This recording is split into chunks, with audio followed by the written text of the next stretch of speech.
Hi everyone, once again welcome back to my channel. I hope you people are doing good. So in this video, let's see how to prepare for UPSC in 80 days.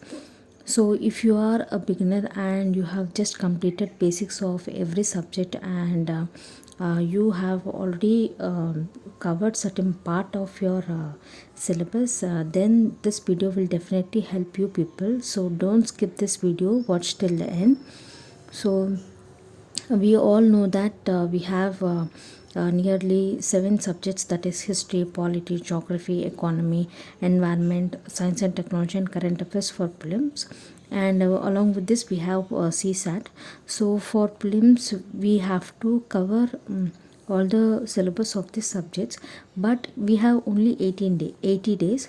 So in this 80 days, if we covers at least 50 to 60% of the subjects, then we can definitely clear prelims. So in this video I will tell how to do that.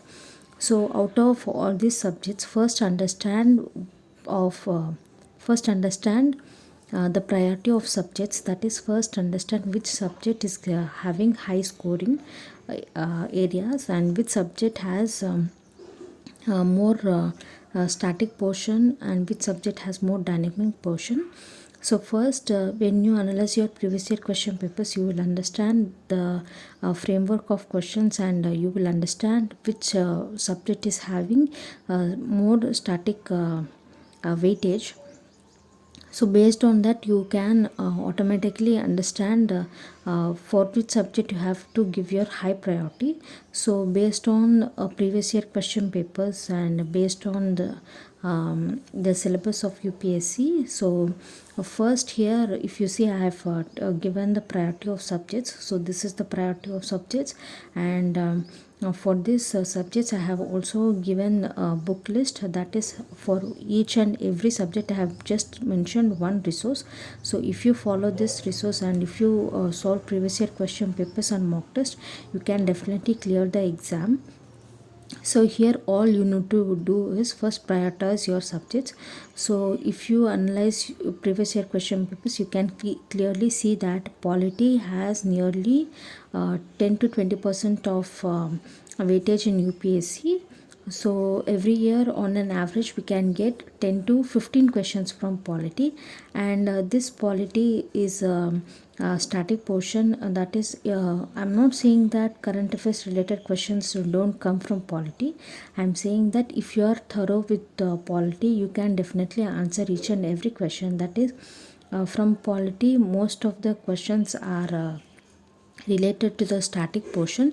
So first complete a polity syllabus, and after polity go for history. So in history also, modern India, that is freedom struggle plays an important role. So once you have covered your polity, then go for history, and in history cover modern history and art and culture, because these two areas have a huge weightage. So after you finish your history polity, then go for environment. So here environment is another topic which is very easy, and this environment can be covered in a short time. So all you need to do is first, once you have completed your polity and history, then when you are doing your environment portion, then you have to simultaneously cover geography. That is, geography and environment are related. So if you prepare for environment, after that if you go for geography, it will be easy for you to understand. So I would recommend that after completing your polity, history and environment, then go for geography. So after geography you can go for economy. So economy can also be covered, but here in economy most of the topics are related to current affairs. So some people may find it difficult to interlink current affairs and static portion. So if you are one among them, then skip the dynamic portion of economy and first learn the static portion thoroughly, and after this comes the current affairs. So current affairs is another important part of your prelims. So nearly 15 to 20 questions are from current affairs. But here I would tell is, if you concentrate on your core subjects, and if you are thorough with your basics, and if you are thorough with the static portion of the syllabus, then if you neglect the current affairs, you can definitely clear prelims. But it is not that you don't need to read current affairs completely. For current affairs, you can follow a simple strategy, that is, once you have finished your polity and history portion completely, and when you are thorough with polity and history portion, then every day read current affairs related to polity and history of last 6 months. Generally for UPSC, you have to read current affairs of 1.5 year, but here what I am suggesting is, for prelims, when you have completed your polity and history portion, first start your current affairs of last 6 months, particularly of polity and history. And this current affairs can be covered from Vision IAS or Insights. So whichever magazine you find very easy, and whichever magazine you find easy to understand, take that magazine and take that monthly compilation and start reading current affairs of last 6 months, particularly polity and history. So once you finish polity and history, then go for current affairs related to environment. And after you complete your environment current affairs, and then if you have time, cover current affairs related to economy.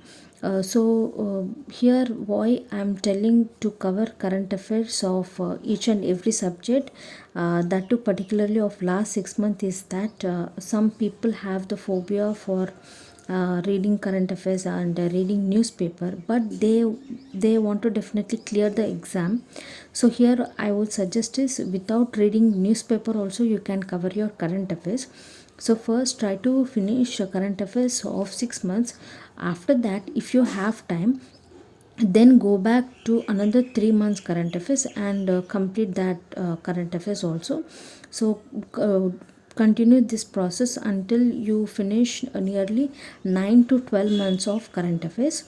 And then if you solve your mock test, then there you will understand at what level you have learned all these things.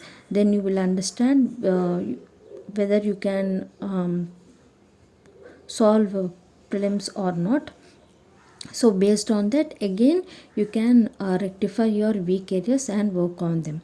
So now coming to CSAT. So for CSAT also you can follow RS Agarwal, that is for CSAT practice every day for 1 or 2 hours, because CSAT is also another paper which is very important.